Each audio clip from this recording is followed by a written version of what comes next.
Assalamualaikum warahmatullahi wabarakatuh. Perkenalkan, nama saya Intan Nuraini. Saya di sini akan menjelaskan tentang proses fotosintesis pada tumbuhan.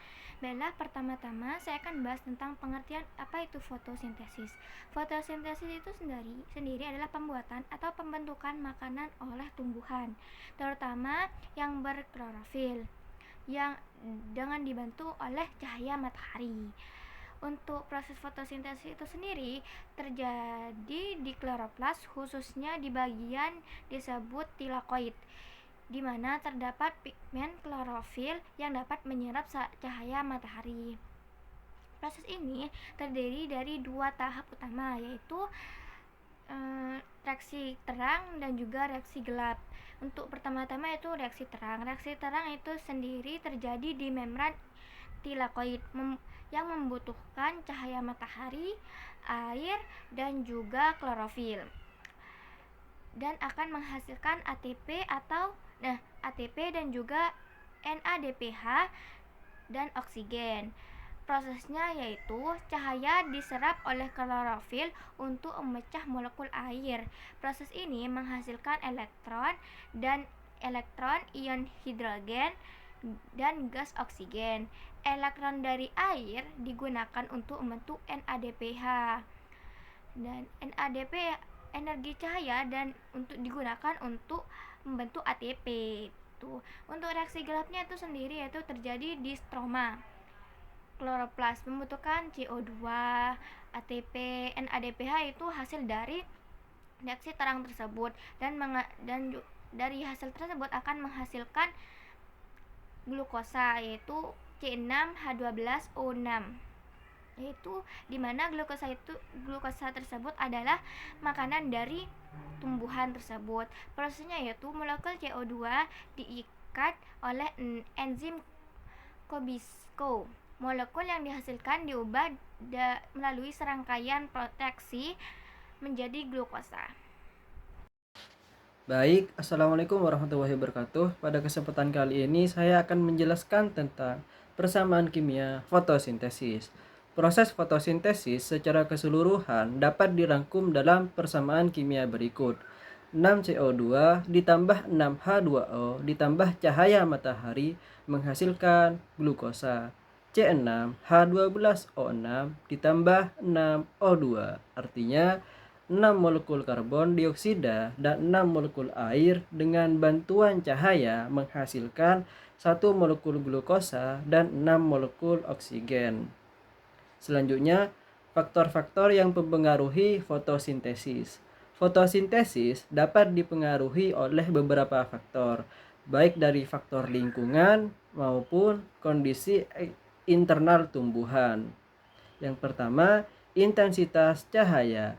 Cahaya adalah sumber energi utama untuk fotosintesis. Semakin tinggi intensitas cahaya, semakin cepat fotosintesis berlangsung hingga titik tertentu. Yang kedua, konsentrasi karbon dioksida CO2. Karbon dioksida adalah bahan utama yang diperlukan untuk membentuk glukosa. Konsentrasi yang lebih tinggi dapat meningkatkan lajunya fotosintesis. Yang ketiga, suhu. Fotosintesis berlangsung paling baik pada suhu optimal, biasanya 25 sampai 35 derajat Celcius untuk kebanyakan tumbuhan. Suhu terlalu rendah atau terlalu tinggi dapat menghambat enzim-enzim yang terlibat. Yang keempat, ketersediaan air. Air adalah bahan baku penting dalam fotosintesis. Kekurangan air dapat memperlambat proses karena stomata pada daun menutup untuk mengurangi kehilangan air. Yang kelima, kandungan klorofil. Klorofil bertanggung jawab untuk menangkap cahaya matahari. Kekurangan klorofil misalnya karena defisiensi mineral dapat mengurangi efisiensi fotosintesis. Selanjutnya adalah manfaat fotosintesis. Fotosintesis adalah proses yang sangat penting bagi kehidupan di bumi dengan berbagai manfaat berikut. Yang pertama, produksi oksigen. Fotosintesis menghasilkan oksigen O2 yang diperlukan oleh hampir semua makhluk hidup untuk respirasi. Yang kedua, sumber makanan. Glukosa yang dihasilkan dalam fotosintesis menjadi sumber energi utama bagi tumbuhan dan organisme lain melalui rantai makanan. Yang ketiga, mengurangi karbon dioksida. Fotosintesis membantu mengurangi kadar karbon dioksida di atmosfer yang berkontribusi pada pengendalian perubahan iklim. Yang keempat, dasar ekosistem. Fotosintesis adalah dasar dari hampir semua ekosistem karena menyediakan energi yang mendukung kehidupan. Yang kelima, penyedia energi bahan bakar. Fotosintesis menghasilkan bahan organik yang menjadi sumber energi fosil seperti batu bara dan minyak bumi.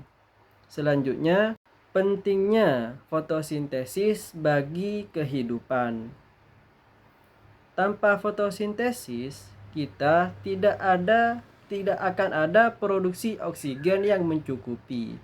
Organisme heterotrof yang tidak bisa membuat makanannya sendiri tidak akan memiliki sumber energi dan ekosistem bumi akan runtuh karena rantai makanan terganggu.